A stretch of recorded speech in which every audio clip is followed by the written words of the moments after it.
After sprint qualifying at the Chinese Grand Prix, the official Formula One cameras caught Lewis Hamilton doing something that stopped everyone in their tracks. He was standing in Parc Fermé at the Shanghai International Circuit, leaning deep over the rear of the Mercedes W7, studying its components like a detective examining evidence at a high-stakes crime scene. It was a sight that prompted Toto Wolff to jokingly call him Sherlock Holmes. But for Hamilton, this was far more than a curious glance. The seven-time world champion called it research, and for a very specific reason. He believes his former team is exploiting a massive gap in the 2026 regulations that no one else has managed to figure out yet. We are talking about a secret qualifying mode that is worth as much as half a second per lap. And the numbers coming off the track are starting to prove him right. Heading into this 2026 season, most people in the paddock were obsessed with the obvious changes like the new aerodynamics, different tyre compounds, and active wing systems. Nobody was really paying attention to the invisible battle happening inside the electrical energy strategies. The idea that the single biggest performance difference would be buried deep inside the software of the battery management system wasn't on anyone's radar until now. Hamilton's Sherlock moment has exposed a technical reality that shouldn't exist in this new era, creating a gap that is fundamentally changing the face of the World Championship before our very eyes. This isn't just a wild theory either, because Hamilton took these observations straight to the media in the Shanghai paddock and delivered one of the most pointed technical accusations we've seen in years.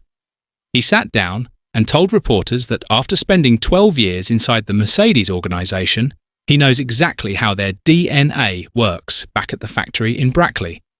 He knows their secrets. Hamilton claimed that when Mercedes gets into the heat of qualifying, they have access to a completely different electrical deployment mode that acts like the legendary party mode from the old turbo hybrid days.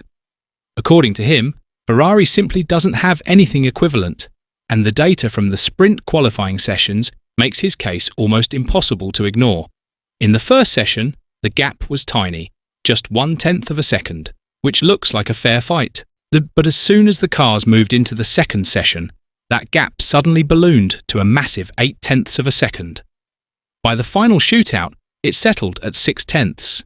It's as if a switch was flipped the moment the stakes got higher, giving the Mercedes W7 a performance boost that the Ferrari SF26 just couldn't answer. What makes this even more suspicious is the strange paradox between Saturday and Sunday.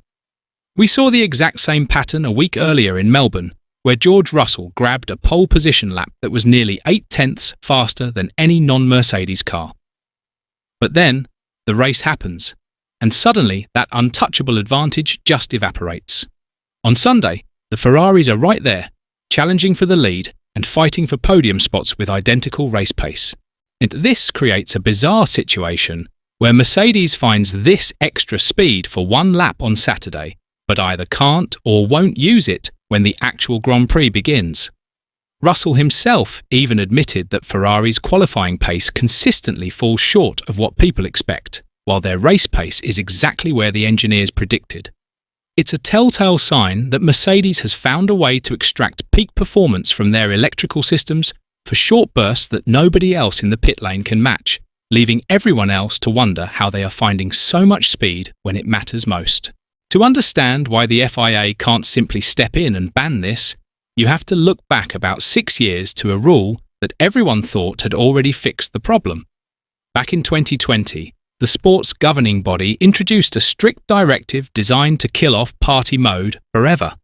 It forced every team to run the exact same engine setting from the start of qualifying all the way to the end of the race on Sunday.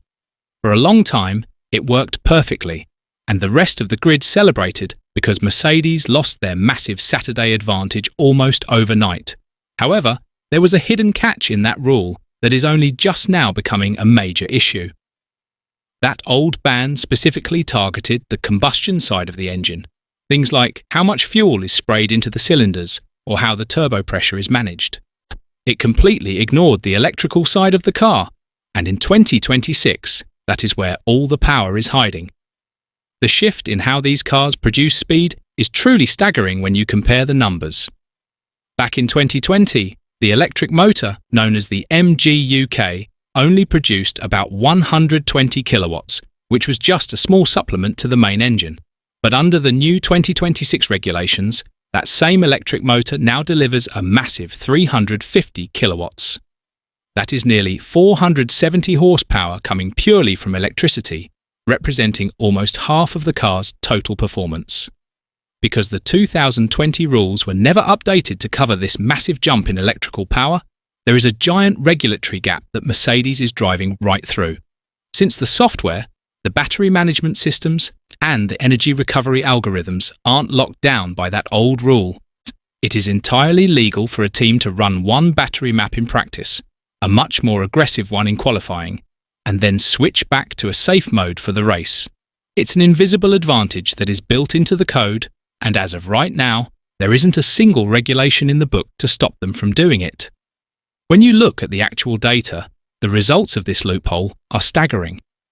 Telemetry from the recent races shows that George Russell's Mercedes was hitting top speeds of 327 km per hour, while Charles Leclerc in the Ferrari was trailing behind at just 318. But the real secret isn't just the top speed, it's something engineers call the super clipping threshold. This is the exact moment on a long straight where the battery runs out of juice and the car has to stop pushing and start recharging. Because of their superior software, the Mercedes is able to hit this wall much later than the Ferrari. While the Ferrari starts to lose power and clip early, the Mercedes keeps pulling and pulling, staying at maximum speed much deeper into the straight. This proves the difference between the two teams isn't about the physical parts of the car, it's an algorithm gap. Mercedes has essentially written a better piece of code for their computer to decide exactly when and how to spend its energy. And on a massive 1.2 kilometer straight like the one in Shanghai, that better math translates into a massive lead that Ferrari simply cannot match. Even more frightening for the rest of the grid is the revelation that Mercedes isn't even breaking a sweat yet. During the weekend in China, it emerged that they've been running their power units at what engineers call a 3.5 out of 5 mapping. To put that in plain English, they are operating at only about 70% of what the engine is actually capable of doing. Imagine a car that is already dominating qualifying while holding back 30% of its true power in reserve. This also explains the massive disparity we are seeing with the Mercedes customer teams like McLaren, Williams, and Alpine. Even though the rules force Mercedes to give these teams the exact same engines and batteries, those teams are still consistently half a second to a full second slower in qualifying. The reason is simple.